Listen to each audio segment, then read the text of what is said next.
बूढ़े माँ बाप का सम्मान दिल को छू जाने वाली कहानी। एक 80 वर्षीय व्यक्ति अपने 45 वर्षीय उच्च शिक्षित बेटे के साथ अपने घर में सोफे पर बैठा था। अचानक उनकी खिड़की पर एक कौवा बैठ गया। पिता ने बेटे से पूछा, यह क्या है बेटे? बेटे ने जवाब दिया, यह एक कौवा है। कुछ मिनटों के बाद पिता अपने बेटे से दूसरी बार पूछा, यह क्या है बेटे? बेटे ने कहा, पिता मैंने अभी आपको यह एक कौवा है कहा है। थोड़ी देर के बाद बूढ़े पिता ने फिर से अपने बेटे से तीसरी बार पूछा, यह क्या है? इस समय बेटे के स्वर में कुछ जलन महसूस हुई। तब उसने अपने पिता से सुलझाते हुए बोला, यह एक कौवा है, एक कौवा।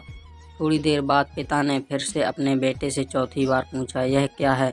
इस बार बेटा अपने पिता पर चिल्लाया, आप मुझसे बार बार एक ही सवाल क्यों पूछते रहते हैं? हालांकि मैंने आपको कई बार बता चुका हूँ कि यह एक कौवा है। क्या आप इसे समझ नहीं पा रहे हैं? थोड़ी देर बाद पिता अपने कमरे में गए और एक पुरानी डायरी लेकर वापस आए, जिसे उन्होंने अपने बेटे के जन्म के बाद से बनाए रखा था।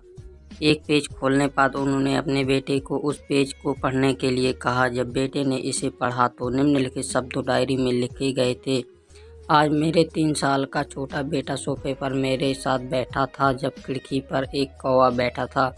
मेरे बेटे ने मुझसे 23 बार पूछा कि यह क्या है और मैंने 23 बार जवाब दिया कि यह क्या एक कौवा है। मैंने उसे हर बार प्यार से गले लगाया और उससे मुझसे 23 बार फिर से वही सवाल पूछा। मुझे इस बात से बिल्कुल भी चिढ़ नहीं हुई कि मैंने अपने मासूम बच्चे के लिए प्यार महसूस किया है, जबकि छोटे बच्चे ने उससे 23 बार पूछा, यह क्या है? पिता को 23 बार पूरे सवाल का जवाब देने में कोई जलन महसूस नहीं हुई, और आज जब पिता ने अपने बेटे से सिर्फ 4 बार यही सवाल पूछा तो बेटे को चिढ़ और गुस्सा महसूस हुआ। इसे पढ़कर उस बेटे को अपने किए गए व्यवहार का पता चल गया था, जिससे चलते वह मन ही मन बहुत शर्मिंदा हो रहा था। शायद उसे अब किए गए अपने बूढ़े पिता के प्रति व्यवहार पता चल गया था। इसलिए यदि आपके माता पिता जब बुढ़ापे में होते हैं तो उन्हें ना तो पीछे छोड़ें और ना ही उन्हें एक बोझ के रूप में देखें, बल्कि उनके साथ एक दयालु शब्द बोलें। शांत, आज्ञाकारी, विनम्र और उनके प्रति दयालु बने। अपने माता पिता के प्रति विचारशील रहें। आज इस बात को कहें, मैं अपने माता पिता को हमेशा खुश देखना चाहता हूँ।